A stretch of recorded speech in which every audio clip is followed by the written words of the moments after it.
नमस्कार दोस्तों, स्वागत है आप सभी का आपके अपने YouTube channel top study help पे। तो आज हम लोग देखने वाले बीटीएससी एएनएम के 8,938 पोस्ट का जो वैकेंसी आने वाला है आपका जुलाई में, उसके लिए प्रैक्टिस सेट नंबर 5 हम लोग देखने वाले हैं। तो जो लोग भी अगर 1 से लेके 4 तक अगर प्रैक्टिस सेट नहीं देखे तो आप लोग चैनल के प्लेलिस्ट में जाके वीडियो को आराम से देख लीजिएगा।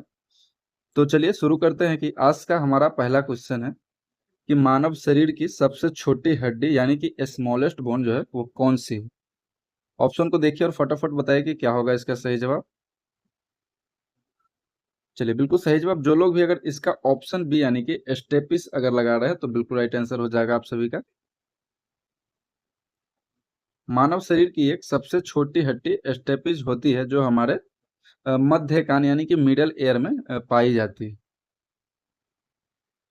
अगला क्वेश्चन है कि एक स्वस्थ मनुष्य के शरीर में लगभग कितना लीटर रक्त यानी कि ब्लड होता है?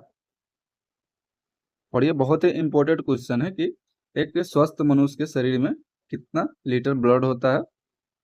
तो ये जो होता है ऑप्शन बी, जो लोग भी अगर लगा रहे हैं कि 5 से 6 लीटर, तो बिल्कुल राइट आंसर हो जाएगा आप सभी का।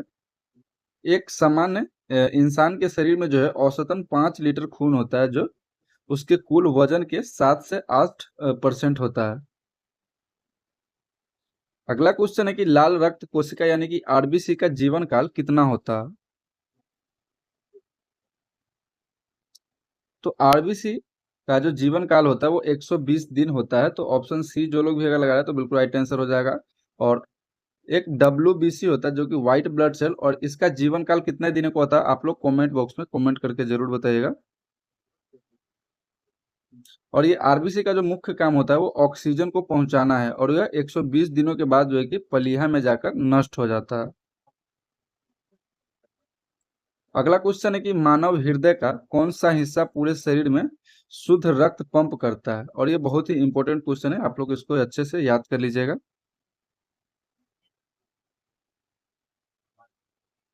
तो जो लोग भी अगर इसका ऑप्शन डी अगर लगा रहे हैं कि बायां नीला यानी कि लेफ्ट वेंट्रिकल, तो बिल्कुल राइट आंसर हो जाएगा आप सभी का। बायां नीला नीला जो है कि सबसे मजबूत कक्ष होता है जो महाधमनी के जरिए पूरे शरीर में ऑक्सीजन वाला खून भेजता है।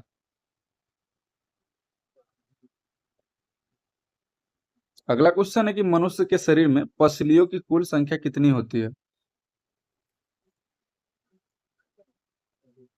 और टॉप स्टडी हेल्प की तरफ से आप लोग के लिए जो कि है एक प्रैक्टिस सेट और प्लस में 2500 प्लस वन लाइनर क्वेश्चन का एक पीडीएफ तैयार किया गया है। तो जो लोग भी अगर इसको लेना चाहते हैं और प्रैक्टिस सेट ऑनलाइन लगाना चाहते हैं तो आप हमारे व्हाट्सएप के लिंक से आप डायरेक्ट व्हाट्सएप में जुड़ जाइएगा। एक हम ग्रुप बनाया है जिसका लिंक हम आपको डिस्क्रिप्शन में दे देंगे, और आप लोग वहाँ पे जुड़ के हर दिन संडे को आप लोग ये टेस्ट लगा सकते हैं, और जिसका प्राइस रखा गया है 199 रुपीज। जब तक आपका एग्जाम नहीं हो जाता है तब तक आपका हर संडे को जो कि है आपका एक प्रैक्टिस सेट लिया जाएगा, प्लस में आपको एक वन लाइनर का पीडीएफ भी प्रोवाइड किया जाएगा।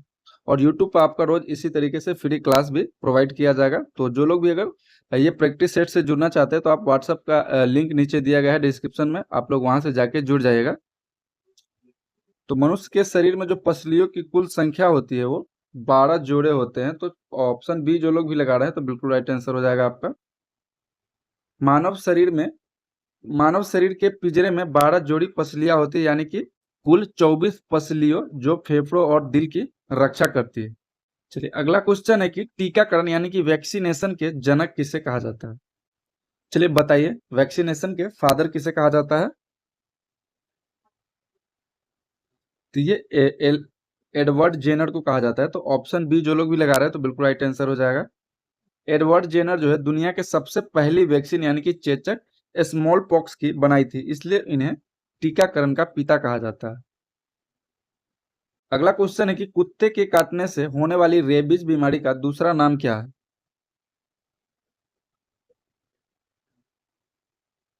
तो कुत्ते के काटने से होने वाली रेबीज का जो दूसरा नाम हो जाएगा वो हो जाएगा हाइड्रोफोबिया, जो कि जिस इंसान को ये बीमारी हो जाती है उन्हें पानी से डर लगने लगता है। तो ऑप्शन ए जो है कि राइट आंसर हो जाएगा। रेबीज वायरस नर्वस सिस्टम पर हमला करता है और इसमें मरीज को पानी से बहुत डर लगने लगता है, इसलिए इसे हाइड्रोफोबिया भी कहते हैं। अगला क्वेश्चन है कि मैदानी क्षेत्रों में एक प्राथमिक स्वास्थ्य केंद्र यानी कि पीएचसी कितनी जनसंख्या पे होता है? तो मैदानी क्षेत्र में जो है कि एक प्राथमिक केंद्र स्वास्थ्य केंद्र खोलने के लिए जो है कि वहाँ पे जनसंख्या आपका 30,000 होना चाहिए। तो ऑप्शन सी जो है कि आपका यहाँ पे राइट आंसर हो जाएगा। पहाड़ी और दुर्गम इलाकों में पीएचसी खोलने के लिए 20,000 की आबादी पर और सामान्य मैदानी इलाकों में 30,000 की आबादी पर स्थापित किया जाता है। अगला क्वेश्चन है कि एक सामुदायिक स्वास्थ्य केंद्र यानी कि सीएचसी में कितने बेड यानी कि बिस्तर की सुविधा होती है? और ये आप लोग को बहुत ही इंपॉर्टेंट क्वेश्चन है, वीवीआई क्वेश्चन, आप लोग इसको रट लीजिएगा। तो ये होता है जो 30 बेड की सुविधा होती है इसमें। तो ऑप्शन सी जो है कि आपके यहाँ पे राइट आंसर हो जाएगा। सीएचसी यानी कि कम्युनिटी हेल्थ सेंटर एक रेफरल यूनिट के रूप में काम करता है और इसमें जो है कि 30 बिस्तरों वाला अस्पताल होता है। अगला क्वेश्चन है कि एक आंगनवाड़ी कार्यकर्ता कितनी जनसंख्या को कवर करती है? तो एक आंगनवाड़ी कार्यकर्ता जो होती है वो 1000 जनसंख्या को कवर करती है। तो ऑप्शन बी जो है कि यहाँ पे राइट आंसर हो जाएगा। मैदानी क्षेत्रों में प्रति 1000 की जनसंख्या पर एक आंगनवाड़ी केंद्र और कार्यकर्ता की नियुक्ति की जाती है जो पोषण और प्री स्कूल शिक्षा देती है।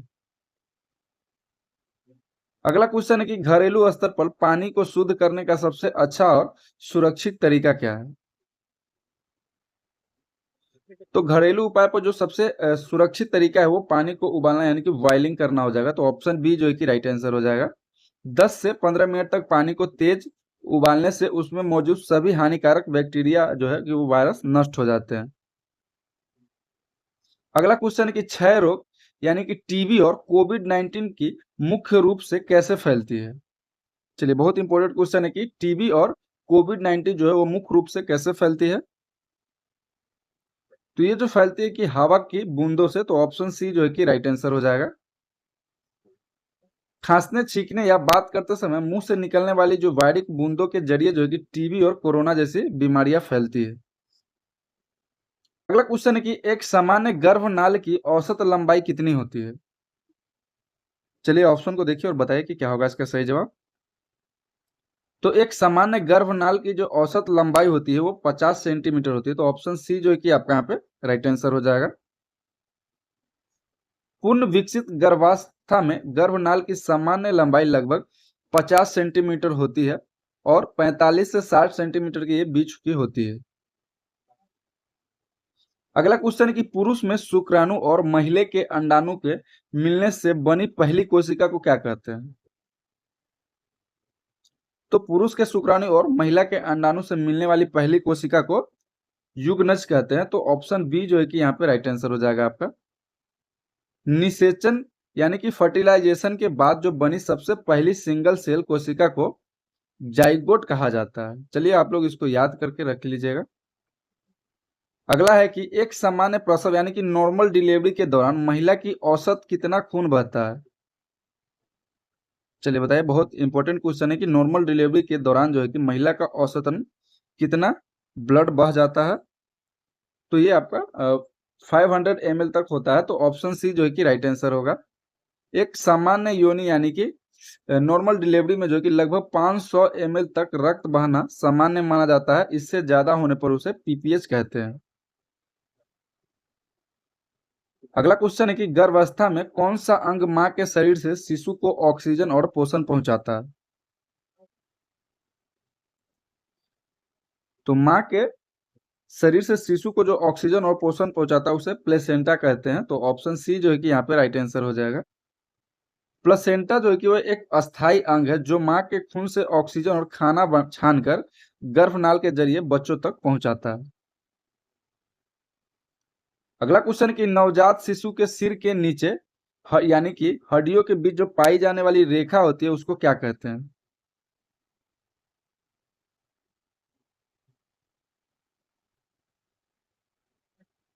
तो उस रेखा को सैजिटल सूचर कहते हैं। तो ऑप्शन बी जो है कि यहाँ पे राइट आंसर हो जाएगा आपका। सिर के ऊपर बीचों बीच जो सीधी लाइन यानी कि जो जोड़ होती है उसे सैजिटल सूचर कहते हैं। प्रसव के समय इसकी स्थिति देखना बहुत अहम होता है। अगला क्वेश्चन है कि मां के स्तनों में दूध का निर्माण यानी कि प्रोडक्शन ऑफ मिल्क करने के लिए कौन सा हार्मोन जिम्मेदार है? तो ये जो हार्मोन जिम्मेदार होता है वो प्रोलैक्टिन होता है, तो ऑप्शन ए जो है कि आपका यहाँ पे राइट आंसर हो जाएगा। प्रोलैक्टिन हार्मोन दूध बनाता है, जबकि ऑक्सीटोसिन हार्मोन बने हुए दूध को बाहर निकालने का काम करता है। अगला क्वेश्चन की गर्भावस्था के दौरान एक सामान्य गर्भाशय यानी कि यूट्रस का आकार कैसा होता है?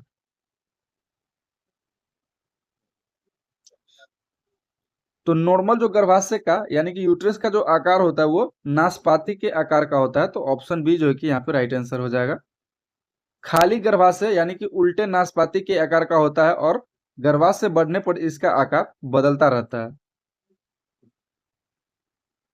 चलिए, जो लोग भी हमारे चैनल पे नए हैं तो हमारे चैनल को सब्सक्राइब करके और वीडियो को लाइक जरूर कर दीजिएगा और अपने दोस्तों में शेयर भी कर दीजिएगा।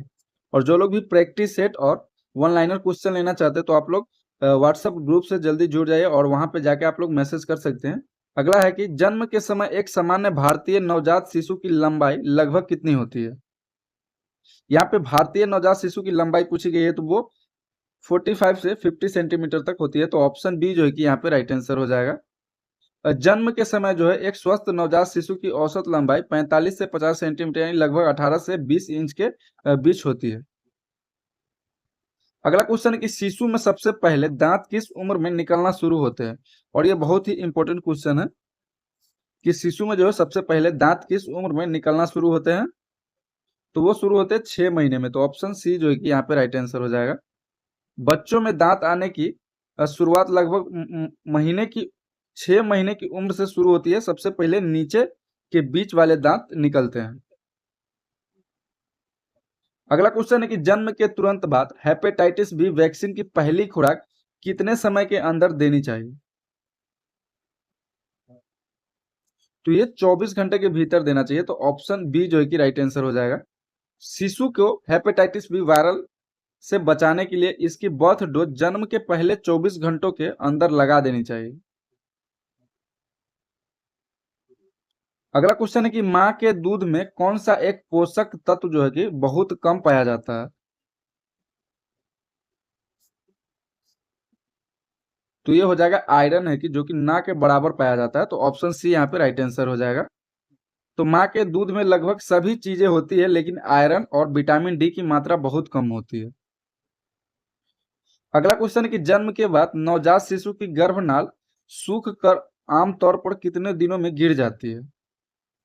चलिए, बहुत इंपॉर्टेंट क्वेश्चन है कि जन्म के बाद जो कि नवजात शिशु की गर्भनाल यानी कि अम्बिलिकल जो कोड होता है वो सूख कर आमतौर पर कितने दिनों में गिर जाता है? तो ये 7 से 10 दिनों में गिर जाता है, तो ऑप्शन बी जो है कि यहाँ पे राइट आंसर हो जाएगा। सही देखभाल करने पर गर्भनाल सूख कर काली पड़ जाती है और 7 से 10 दिन या अधिकतम आपको 14 दिनों के अंदर यह खुद ब खुद झड़ जाती है। अगला क्वेश्चन है कि नवजात शिशुओं में फिजियोलॉजिकल पीलिया जन्म के कितने दिन बाद दिखाई देता है? और ये बहुत इंपॉर्टेंट क्वेश्चन है, हो सकता है आपके एग्जाम में पूछ भी दिया जाए। तो ये दिखता है जन्म के दूसरे या तीसरे दिन में, तो ऑप्शन बी जो है कि यहाँ पे राइट आंसर हो जाएगा। जब एक सामान्य प्रकार की पीलिया है जो 2 से 3 दिन बाद शुरू होता है और 7 से 10 दिन में बिना दवा के सिर्फ स्तनपान से ही ठीक हो जाता है। अगला क्वेश्चन कि ग्राम कार्बोहाइड्रेट से शरीर को कितनी कैलोरी यानी कि ऊर्जा मिलती है? सॉरी, यहाँ पे 1 ग्राम छूट गया था कि 1 ग्राम कार्बोहाइड्रेट से शरीर को कितनी कैलोरी यानी ऊर्जा मिलती है? तो वो मिलता है 4 किलो कैलोरी, तो ऑप्शन ए जो है कि आपका यहाँ पे राइट आंसर हो जाएगा। 1 ग्राम कार्बोहाइड्रेट और 1 ग्राम प्रोटीन से 4 किलो कैलोरी मिलती है, जबकि 1 ग्राम फैट वसा से जो है सबसे ज्यादा 9 किलो कैलोरी ऊर्जा मिलती है। अगला क्वेश्चन है कि 1 ग्राम वसा शरीर को कितनी ऊर्जा यानी कि एनर्जी प्रदान करता है? तो ये ऊपर देख ही चुके आप लोग कि 9 केजी, तो ऑप्शन सी राइट आंसर हो जाएगा। और ये फैट जो है कि तेल, घी आदि ऊर्जा का है सबसे घनन रूप होता है और इसके 1 ग्राम को जलाने पर शरीर को 9 किलो कैलोरी ऊर्जा मिलती है। अगला क्वेश्चन है कि घेंघा रोग शरीर के किस खनिज तत्व की कमी के कारण होता है? तो ये जो है आयोडीन की कमी से होता है, तो ऑप्शन सी जो है कि राइट आंसर हो जाएगा। भोजन और पानी में आयोडीन की कमी से थायराइड ग्रंथि सूज जाती है, जिससे गले में बड़ा सा उभार आ जाता है, जिसे घेंघा कहते हैं। अगला है कि विटामिन सी की कमी से होने वाली प्रसिद्ध बीमारी कौन सी है? तो विटामिन सी की कमी से जो प्रसिद्ध होने वाली बीमारी है उसे पुलागड़ा कहते हैं, तो ऑप्शन ए जो है कि राइट आंसर हो जाएगा। और स्कर्वी रोग जो होता है वो आपका विटामिन सी की कमी से होता है, और रतौंधी जो है आपका विटामिन ए की कमी से होता है। पुलागड़ा बीमारी नियासिन की कमी से होती है, जिसके मुख्य लक्षण होते हैं डिप्थेरिया यानी कि त्वचा रोग, डायरिया और डिमेंशिया। अगला क्वेश्चन है कि बच्चों में हड्डियों का रोग यानी कि रिकेट्स जो है वो किस विटामिन की कमी से होता है? जिसे हम सूखा रोग भी कहते हैं, तो ये विटामिन डी की कमी से होता है। और विटामिन डी का जो सबसे अच्छा स्रोत माना जाता है वो धूप माना जाता है, सूर्य की किरण। विटामिन डी की कमी की हड्डियां कमजोर और नरम हो जाती है बच्चों, इनमें जो है रिकेट्स और वयस्कों में आइस्टोमलेसिया कहते हैं। अगला क्वेश्चन है कि भोजन में मानव शरीर के लिए कितने आवश्यक अमीनो एसिड होते हैं? भोजन में मानव शरीर के लिए कितने अमीनो एसिड होते हैं? तो ये 9 होते हैं, तो ऑप्शन बी जो है कि यहाँ पे राइट आंसर हो जाएगा।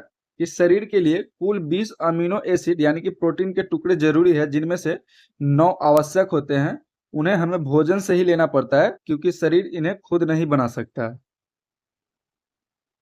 अगला क्वेश्चन है कि मरीज को एनीमा देते समय उसे किस करवट लिटाया जाना चाहिए? चलिए बताइए, बहुत इंपॉर्टेंट क्वेश्चन है कि एनीमा देते समय जो है कि मरीज को किस करवट लिटाया जाता है? तो ये बाई करवट हो जाएगा, तो ऑप्शन सी जो है कि यहाँ पे राइट आंसर हो जाएगा आपका। एनीमा देते समय मरीज को बाई करवट लिटाया जाता है क्योंकि हमारी बड़ी आंत की बनावट नीचे की ओर बाई तरफ होती है, जिससे तरल आसानी से अंदर जाता है। अगला क्वेश्चन है कि इंट्रामस्कुलर इंजेक्शन त्वचा में कितने डिग्री के कोण पर लगाया जाता है? यानी कि जो मांसपेशियों में जो इंजेक्शन लगाया जाता है वो कितने डिग्री कोण पे लगाया जाता है? तो ये जो लगाया जाता है 90 डिग्री के कोण से, तो ऑप्शन सी जो है कि आपका यहाँ पे राइट आंसर हो जाएगा। आईएम इंजेक्शन सीधे मांसपेशियों के अंदर गहराई तक दिया जाता है, इसलिए सुई को एकदम सीधा यानी कि 90 डिग्री के कोण पे लगाया जाता है।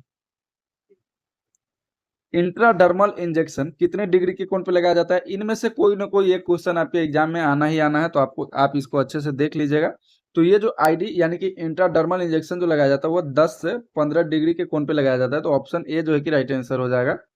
आईडी इंजेक्शन जो होता है कि त्वचा की सबसे ऊपरी परत में लगाया जाता है, जैसे बीसीजी का टीका या एलर्जी टेस्ट वगैरह होता है, इसलिए सुई को लगभग त्वचा के समान अंतर 10 से 15 डिग्री पे रखते हैं।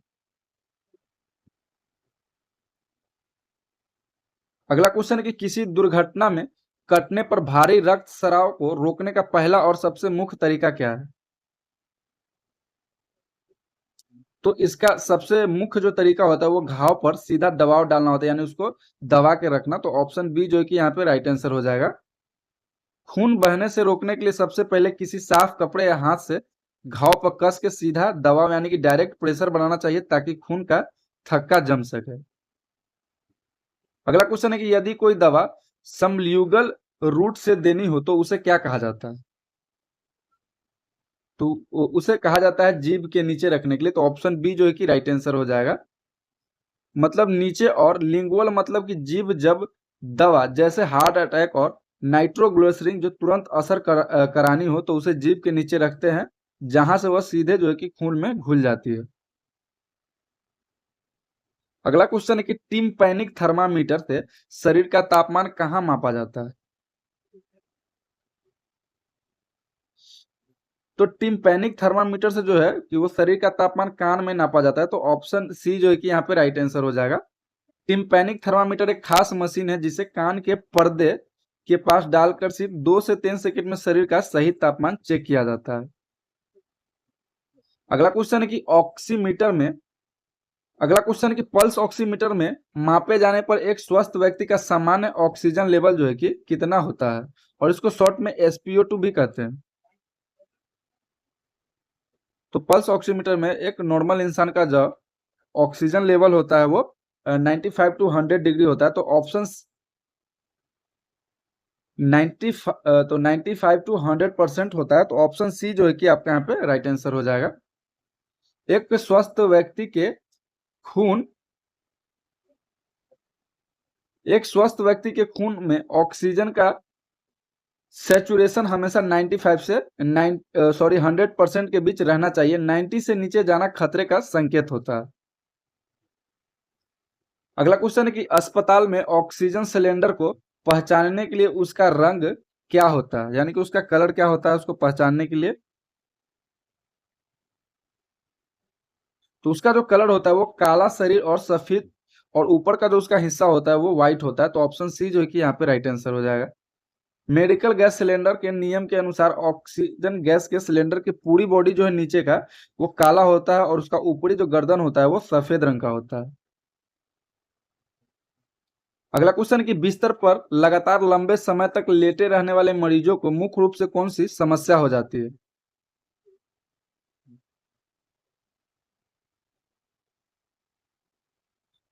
तो बिस्तर पर जो है लगातार लंबे समय तक लेटे रहने वाले मरीजों को जो बेड सोर समस्या हो जाती है। तो ऑप्शन बी जो है कि यहाँ पे राइट आंसर हो जाएगा। एक मरीज एक ही करवट कई दिनों तक लेटा रहता है तो त्वचा पर लगातार दबाव पड़ने से खून का दौरा रुक जाता है और वहां घाव बन जाते हैं जिन्हें बेड सोर कहते हैं। अगला क्वेश्चन कि मानव मूत्र यानी कि यूरिन का सामान्य विशिष्ट गुरुत्व कितना होता है, यानी कि स्पेसिफिक ग्रेविटी जो होता है वो कितना होता है। तो वो होता है 1.010 से लेकर 1.025 तक। तो ऑप्शन बी जो है कि यहाँ पे आपका राइट आंसर हो जाएगा। यह जांच दिखाती है कि किडनी शरीर से गंदगी निकालकर पेशाब को कितना गाढ़ा कर रही है, और इसका नॉर्मल रेंज जो है 1.010 से लेकर 1.025 होता है। अगला क्वेश्चन है कि मानव शरीर में सबसे लंबी नस जो है वो कौन सी है।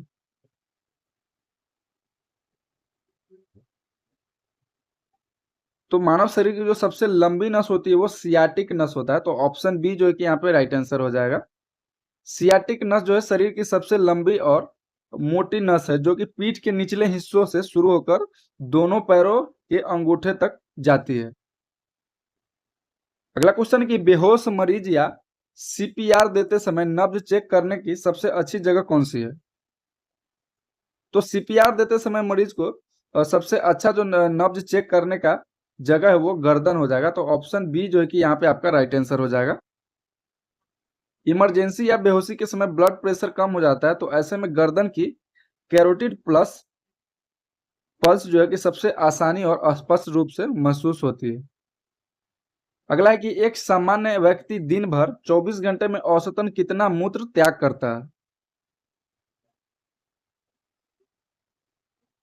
तो ये लगभग 1.5 लीटर मूत्र त्याग करता है। तो ऑप्शन बी जो है कि आपका यहाँ पे राइट आंसर हो जाएगा। किडनी रोजाना खून साफ करके कचरे को पेशाब में निकालती है। एक स्वस्थ वयस्क जो है कि 24 घंटे में औसतन 1 से 1.5 लीटर यूरिन निकालता है। अगला क्वेश्चन कि प्रसव की पहली अवस्था यानी कि फर्स्ट स्टेज ऑफ लेबर की शुरुआत कब मानी जाती है, और ये रिपीटेड क्वेश्चन भी है और आप लोग इसका आंसर कमेंट बॉक्स में जरूर बताइएगा। और जो लोग भी हमारे चैनल पे नए हैं तो हमारे चैनल को सब्सक्राइब करके और वीडियो को लाइक जरूर कर दीजिएगा और अपने दोस्तों में शेयर भी कर दीजिएगा। तो इसका जो सही जवाब हो जाएगा वो हो जाएगा सच्चे प्रसव यानी कि दर्द के शुरू होने पर। तो ऑप्शन बी जो है कि राइट आंसर हो जाएगा। प्रसव की जो पहली अवस्था तब शुरू होती है जब महिला को पीठ से आगे की ओर आने वाले नियमित और सच्चे दर्द शुरू हो जाते हैं। अगला क्वेश्चन कि दूध का पिष्टीकरण सबसे पहले किस वैज्ञानिक ने शुरू किया था। तो दूध का जो पश्चीकरण था तो वो सबसे पहले पास्चर के द्वारा किया गया था। तो ऑप्शन ए जो है कि यहाँ पे राइट आंसर हो जाएगा। लुई पास्चर ने ही बताया था कि दूध को एक खास तापमान पर गर्म करने, अचानक ठंडा करने से उनके सारे हानिकारक बैक्टीरिया मर जाते हैं। उनके नाम पर ही इन्हें पौष्टिकरण ही कहा जाता है। अगला क्वेश्चन है कि एनएसीपी यानी कि राष्ट्रीय एड्स नियंत्रण कार्यक्रम का पूरा नाम क्या है। चलिए बताइए एनएसीपी का फुल फॉर्म क्या हो जाएगा। हिंदी में तो आपको यहाँ पे बता ही दिया है कि राष्ट्रीय एड्स नियंत्रण कार्यक्रम, और इसके इंग्लिश में क्या बोलेंगे। तो इसका इंग्लिश में जो पूरा नाम हो जाएगा नेशनल एड्स कंट्रोल प्रोग्राम। तो ऑप्शन बी जो है कि यहाँ पे राइट आंसर हो जाएगा। भारत में एचआईवी एड्स को रोकने और मरीजों को मुफ्त दवा ART देने के लिए सरकार द्वारा जो कि है नेशनल एड्स कंट्रोल प्रोग्राम को चलाया गया। अगला क्वेश्चन है कि एक गर्भवती महिला की पहली तिमाही कितने सप्ताह की होती है? तो एक गर्भवती महिला की जो फर्स्ट ट्रिमेस्टर जो होता है वो आपका 0 से 12 सप्ताह का होता है, तो ऑप्शन बी जो है कि राइट आंसर हो जाएगा। 9 महीने की गर्भावस्था को 3 भागों में बांटा गया है। जो पहला है कि ट्राइमेस्टर गर्भधारण से लेकर 12 सप्ताह यानी कि लगभग 3 महीने तक का होता है। क्वेश्चन नंबर 49 है कि विटामिन जो खून का थक्का बनाने में मदद करता है वो कौन सा विटामिन हो जाएगा? चलिए बताइए। तो वो विटामिन के हो जाएगा, तो ऑप्शन सी जो है कि यहाँ पे राइट आंसर हो जाएगा आपका। कटने छिलने पर जो खून बहना अपने आप रुक जाता है वह विटामिन के की वजह से होता है। और आज का हमारा लास्ट क्वेश्चन है कि भ्रूण के हृदय की धड़कन गर्भधारण के लगभग कितने दिनों बाद धड़कना शुरू कर देती है? और ऑप्शन है आपका 10 दिन, 21 दिन, 2 महीने या फिर 4 महीने। और इसका आंसर आप लोग को कमेंट बॉक्स में देना है और आपको अपना स्कोर भी कमेंट करना है कि आपने 50 में से कितने क्वेश्चन सही किए हैं। तो बताइए कि आज का क्लास आपको कैसा लगा। अगर अच्छा लगा तो वीडियो को लाइक कीजिएगा और ऐसे ही वीडियो पाने के लिए आप हमारे चैनल को सब्सक्राइब जरूर कर लीजिएगा। तो मिलते हैं आपसे अगले वीडियो में, तब तक के लिए जय हिंद, जय भारत।